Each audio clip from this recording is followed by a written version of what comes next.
கர்த்தருடைய பரிசுத்த நாமம் மகிமைப்படுவதாக. இன்றைய தினதீபம் தியானத்தில் சங்கீதம் 119:23, பிரபுக்களும் உட்கார்ந்து எனக்கு விரோதமாய் பேசிக்கொள்கிறார்கள், உமது அடியேனோ உமது பிரமாணத்தை தியானிக்கிறேன்.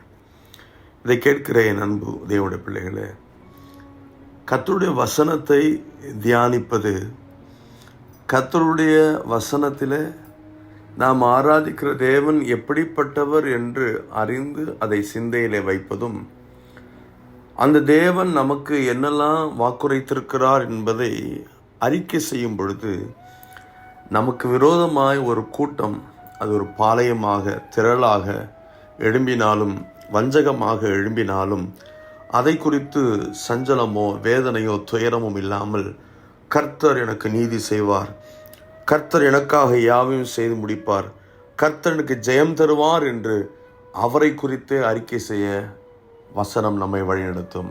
ஆமேன்.